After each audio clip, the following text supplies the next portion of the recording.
We've all worked for bosses that were complete nightmares. Ones that made going to work feel like walking into hell.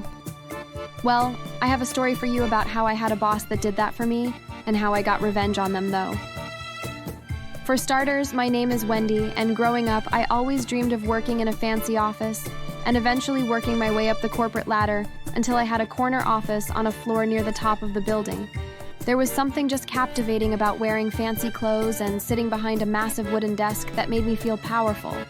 And for a brief moment after graduating from college, I thought that dream was very attainable. That is until I applied to work for Harold. Harold was a mess of a person. I really don't know how he had managed to become a CEO of the company I applied to, but he was. His appearance was always awful, and I doubted that he showered more than once every few days. But he still held his position in the company. The day that I applied to be his secretary, a position that I thought would be my foot in the door and the first rung on the corporate ladder. He instantly made me feel uncomfortable. The way he looked at me and undressed me with his eyes was unnerving. Hello there. You're a very pretty young thing. Do you have any experience working in an office? No. I just graduated from college.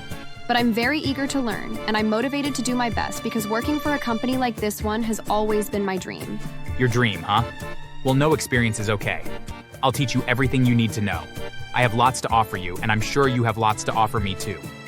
The way his eyes kept running up and down my body as if he were a hungry lion looking at a gazelle made my skin crawl. I thought about excusing myself and turning down the position, but I had a lot of college debts and I really needed the job, so I smiled weakly and agreed to work for him. Within days, I instantly regretted that choice. Every day, he would make inappropriate comments to me about my body or the way I was dressed. It was disgusting, especially since I knew that he was married, although I have no idea how he managed to find someone to marry him. On top of that, I was half his age and his eldest daughter was only a year younger than me. More than once, I even told him to stop, but he wouldn't. I really don't think that he really listened to me. He was far too distracted with looking at my breasts and butt. So when are you going to go out to dinner with me? Sir, I know that you're married, and quite frankly, I'm not interested. I am your employee, nothing else. Oh, stop being so coy.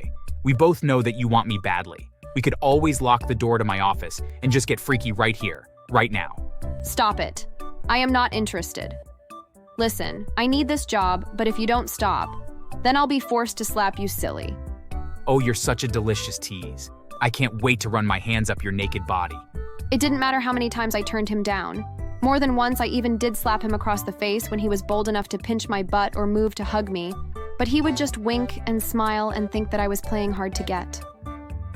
I wish that I had known that I could have gone to human resources and had gotten him fired, but I was young, and I didn't know any better. I really thought that I was trapped with him as a boss until I finally was promoted. It was a nightmare. Each day going to work was terrible. Even on the days when he wouldn't sexually harass me. He would always have me do the most awful tasks. As a secretary, I fully expected to do some annoying things, but he took advantage of me constantly. There were things like getting his dry cleaning or going out to get him lunch that were normal, of course, but he would also get me to go out and buy other things. Once he sent me to the grocery store with a list, and among the items were condoms. Annoyed, I bought everything on the list, and when I brought them to the office, he made a point of pulling the condoms out of the grocery bag and giving them to me. Here, you hold on to these. We'll make good use of them soon enough. I nearly gagged when he said to me, and despite the fact that I gave them right back and stormed out of his office, all he did was laugh. He didn't take any of my rejections of him serious.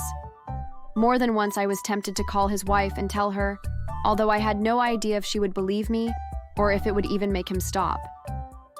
I was even a little worried that she would divorce him, and then he would be even more aggressive about pursuing me. As bad as it was for him to be harassing me, though, that was a walk in the park compared to the way that he treated other staff. There was one employee in particular that he loved to pick on, Martin. Poor Martin would get yelled at by Harold constantly, even though he was probably one of the best employees at the company. Martin would work long hours trying to make sure that all of our projects would get done on time, and would even come in on weekends too. But Harold would single him out and scream at him for no reason. I suspect that Harold was just jealous because Martin was rather good-looking, and I always spoke to him politely. I kind of had a crush on him and wanted to date him, but I knew that if I did, that Harold would attack him even more. Martin, you idiot. These reports look like they were written by a toddler. Can't you do anything right? I'm sorry, sir. I'll look them over again and make sure that they are accurate. That would just be a waste of time. Just do better next time or else you'll be fired. Do you hear me? The verbal harassment was bad enough, but Harold didn't limit it to that. He would regularly go out of his way to make Martin's life hell. More than once, I saw Harold go into the work refrigerator and grab Martin's lunch and just throw it away.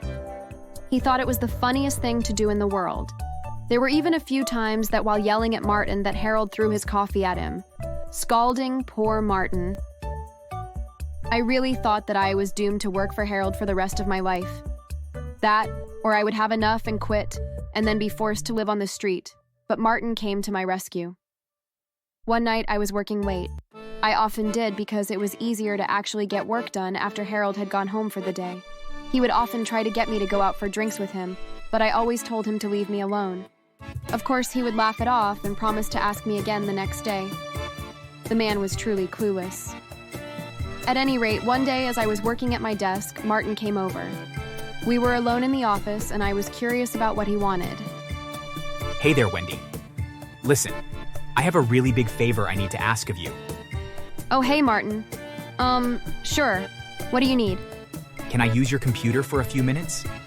You have access to files that I don't, and I suspect something funny is going on. I shrugged and let him use my computer. After a few minutes of combing through files, he began to smile. I knew it. Money has been slowly disappearing for some time, and I suspected that Harold had been embezzling it. Turns out that I was correct. He has slowly moved over $55 million from company over the years into a secret bank account. You're kidding me. Nope. Now the question is, what do we do with this information? Instantly an idea formed in my head, although I wasn't sure if Martin would be on board with it as it was less than ethical. Hey, so I have a really awful idea. Oh, and what is it? The way I see it, we need to make sure that Harold gets what is coming to him, right?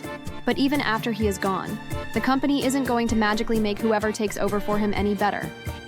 It's possible that whoever replaces him is just as bad? Yeah. Well, how do you feel about early retirement? What do you mean? What if you were to move most of the money to a different account that we control? Hide that it occurred and then we reported him. Then we wait a few months, quit, and then enjoy a life of leisure. Martin smiled as he heard the idea, and he then began to do just that. He moved $40 million into a separate account, and then covered up the paper trail of its absence, and then anonymously emailed the owner of the company about everything that Harold had done over the years, and included files that showed that he had been embezzling money. Once he was done, he then logged into the secret account he had created and made a second secret account, and put half the money into it, and gave me complete control over it. It was crazy that we both had instantly become secret millionaires, but it also felt amazing. The next day, Martin and I went to work and kept our mouths shut and pretended that nothing had changed. When Harold came in, he walked into his office after making some lewd comments to me, and seconds later he ran out like his office was on fire. Confused, I went into his office to see what had frightened him so much, and I looked at his computer screen and saw that he had opened an email from the owner notifying him that he was fired, and that the police had been contacted and charges had been filed against him. I knew that Harold was making a run for it, but was surprised that he didn't try to convince me to run with him. I was relieved, actually. That is, until my phone began to buzz. Sure enough, it was Harold calling me. Hey babe, listen, I can't explain right now, but I need to leave the country. Come with me, you won't regret it. I have so much money, we'll never be able to spend it all, trust me. But right now, the police are after me. What if the police come after me too? I need to escape with you. She pauses, then adds, actually, I know a guy who can get us fake passports and new identities. Let's meet at the warehouse near the airport in 3 hours. I made Harold believe it's his only chance to escape. A few hours later, Harold waits anxiously in the dark warehouse. Suddenly, a black SUV pulls up, and 2 men in suits and sunglasses step out. You Harold? We got your new documents. Yes. Harold eagerly hands them a briefcase full of cash, smiling, thinking he's about to escape the country. But suddenly, the men flash their badges.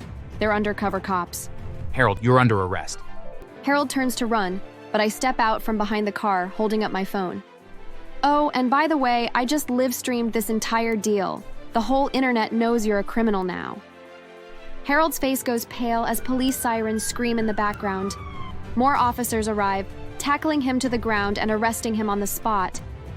Later, he went to trial and was sentenced to over 30 years in prison.